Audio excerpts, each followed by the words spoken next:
All right. So this whole Floyd business has been pretty interesting. Actually, I've had a pretty good time. I'm not going to say gay old time because we know what some people like in the community, but it has been a jolly good time trying to get this very secret fight, very difficult secret fight, might I add, to actually get.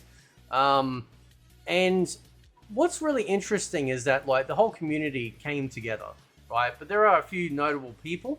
Obviously, the Thinny, Inoloco, and Dynasty, to name a couple, as referenced here, as well as Uncaged. I don't follow Uncaged Games or Super, but at the very least, that they were also mentioned by Detroit Street 31 or GAR. But the Thinny is the one. Now I'm going to do a separate video to talk about how to get Floyd. I know a lot of people probably have figured it out by now, but for those that are not sure, look out for that video. But ultimately, it's kind of disappointing in a way when you think about it, because they were able to do this, right? When the game is pretty much on its way out, you know, in terms of interest and excitement, they put this into the game, right? Now, something like this should have been there since the beginning, right? Or at least maybe, you know, a few months after release to get people still excited. To show the fans of Mortal Kombat that, yes, you can come up with these awesome secrets that are really great to find. The whole community comes together to try and find this character. And it's a tough fight. It's a great fight. And if people watched my stream the other night when I was actually using him via the MK1 hook, he's an awesome character to use as well, okay? He doesn't do tons of damage, he's just lightning fast, right? And it's one of those characters that I think should be made absolutely playable for the roster. Now, I did see someone who's comment about the fact that, well, you know, who cares? Yeah, you can't use him in Combat League or tournaments, but just make the character playable. I think we're getting to a point with fighting games, especially when it comes to MK and all the micromanagement, when it, you know, with combat and nerfs and buffs and stuff, that I think we just need to start focusing, or the developers at the very least need to start focusing on creating just fun. This was fun, right? And it's the most amount of fun I've had, like the other night, using the game, like playing the game, right? Was using a character that right now is not part of the roster, right? The available roster. And if you put him out there and you go, yeah, let's use him, right? I mean, if you could tone down the speed of him, right? Still keep all his moves, and he'd probably be fine, because like there are limitations for the character as well. He's not as OP as you think. I've seen worse by the standard roster. He's a lot of fun.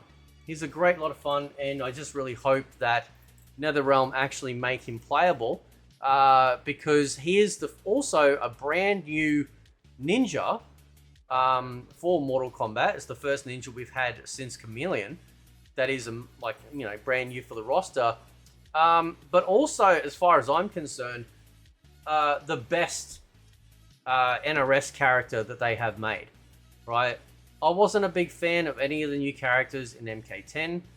It's a pile of dog shit, that game, despite lies that are going around right now. I didn't care for MK11, except the one character in MK11, which I actually thought fit the roster, but I didn't care for the moveset, and that was the Collector. The Collector actually looks like an MK Universe Outworld type character. And then, of course, we've got MK1, which is basically just, you know, old characters we already know.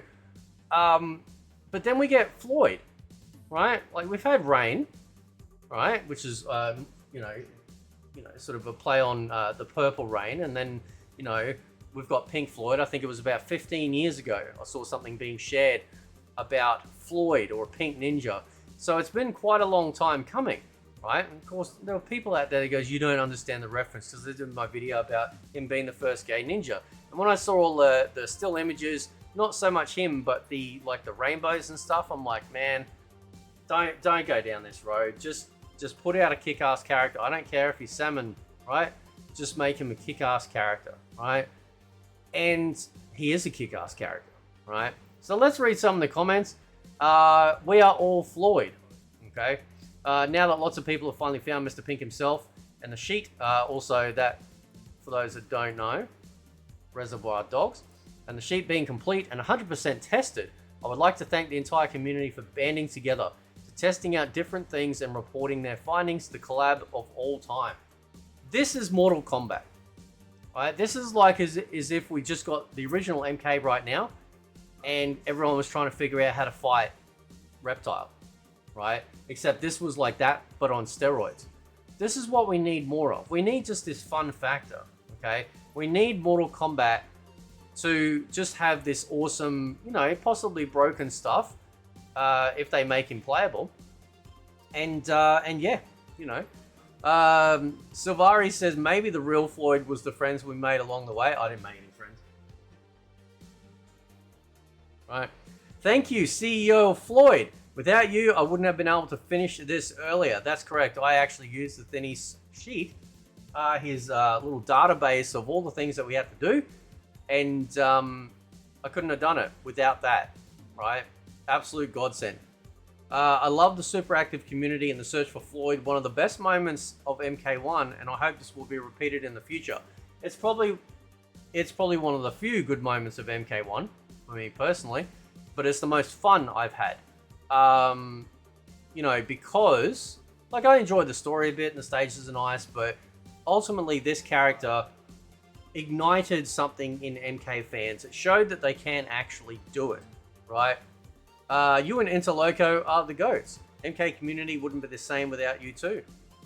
Yep. Thank you, but let's not forget MK Warehouse, true, and Ice Cream FGC, yes.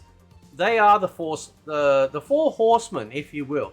Interloco, the Thinny, MK Warehouse, and Ice Cream FGC. And the reason why I say they're the four horsemen is because these guys are like either massive data miners or they are just like the tippy top in sharing the news, right? And that's really cool. The sheet is complete, but some of the requirement explanations are unclear and unsure. Bro, please can we hop in Discord to help me get this last kill? I'm going to lose it. I don't do calls, but you're free to message me. I said back in MK11, but I'll say it again. The Thinny is a treasure to this community. Yes, the Thinny has also divulged certain treasures to the community, which I can't say, but are very welcome, right? So I just wanted to say big thanks to those guys, to the four horsemen, if you will, for the search and the discovery and whatnot of Floyd. Hashtag free Floyd, hashtag salmon bro. We now need this character to be playable on the roster. Stick him where the dragon logo is, and he will just be so much fun to play. If he's too broken or something for Combat League, leave him out, right? But you need characters like this. Imagine applying what they did for Floyd. So if anyone doesn't know, use the MK1 hook, load him up, and you'll see exactly what I'm talking about. Imagine applying Floyd to every character. Just crazy, just over the top, just feels like Mortal Kombat was back, and that's why I had so much fun with him. And I really hope that they keep doing this, you know, like, because, like I said it the other day, if you want to turn the ship around at least slightly, you have got to do three things, actually. Give a 1v1, boost all the characters up so they can actually be viable by themselves without using a cameo, and of course, last but not least, free Floyd. Catch you next time.